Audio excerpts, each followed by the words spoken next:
Hello সবাইকে। তো সুন্দর একটা সকালের সাথে সাথেই উঠে পড়লাম। উঠেই দেখতে পাচ্ছেন আমি কিন্তু গাড়িতে উঠে পড়েছি, ঢাকার উদ্দেশ্যে রওনা দিয়েছি। তো এখান থেকে পদ্মা সেতুটা দেখছিলাম আর ভালোই লাগছিল। আমি যতবারই ঢাকায় যাই আমি কিন্তু পদ্মা সেতুটা দেখি আর অনেক কিছুই ভাবনা চিন্তা করি। পদ্মা সেতুটা অনেক সুন্দর, অনেক কিছু ভাবি। তো এখানে আসার পর আমরা সব ব্যাগপত্র একদম গুছিয়ে ফেললাম। আসলে কেন আমরা এই ব্যাগপত্রগুলো গুছাচ্ছি আপনারা একটু পরেই জানতে পারবেন। তো এখানে কিন্তু আমরা সবাই একটা জায়গায় যাব বলে প্ল্যান করেছিলাম, তো সেই জন্যই কিন্তু আমরা ব্যাগগুলো গুছিয়ে ফেলেছিলাম। তো ব্যাগ গোছাতে গোছাতে ঘরের অবস্থা একদম 12টা বেজে গিয়েছে। তারপরে আমি একটু হেয়ারটা ওয়াশ করে আসলাম। হেয়ারটা ওয়াশ করে আসার মূল উদ্দেশ্য হচ্ছে আমি ক্যারাটিন স্পা করব।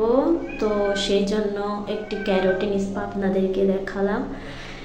এটা অনেক ভালো ক্যারাটিন স্পা। এটা আপনারা একটা পেজে পেয়ে যাবেন, সে পেজটা আমি মেনশন করে দেব। তো ক্যারাটিনটা আসলে অনেক ভালো ছিল। আর আমি আগে কখনো এরকম ক্যারাটিন করি নাই, তো প্রথমবার করতেছি ক্যারাটিন। আমি ভাবতাম যে ক্যারাটিন করলে বোধ হয় চুলগুলো নষ্ট হয়ে যাবে এমন কিছু। তো আমি কিন্তু করেছিলাম, বাসায় করেছিলাম। আপনারা খুব সহজে করে ফেলতে পারবেন। এটা আমার আপু আমার চুল করে দিয়েছিল ক্যারাটিন। তো আমি কিন্তু আমার চুলে কেউ হাত দিলে আমি অনেক ব্যথা পাই, আমার কেমন যেন লাগে, আমি করতে পারি না। তারপর আমি আপুকে বললাম একটু আস্তে আস্তে সুন্দর করে আমাকে করে দাও, তাহলে কিন্তু দেখো আমার ব্যথা লাগতেছিল, আমি চিল্লাচ্ছিলাম যে আমাকে আস্তে করো।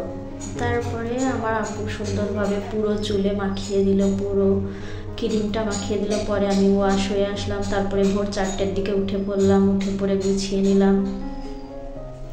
রাত 2টা বাজে ঘুমিয়ে পড়েছিলাম। পরে 4টার দিকে উঠে আমরা রেডি হয়ে গিয়েছিলাম মূল গন্তব্যস্থলে। তো নেক্সট পার্টে দেখা হবে।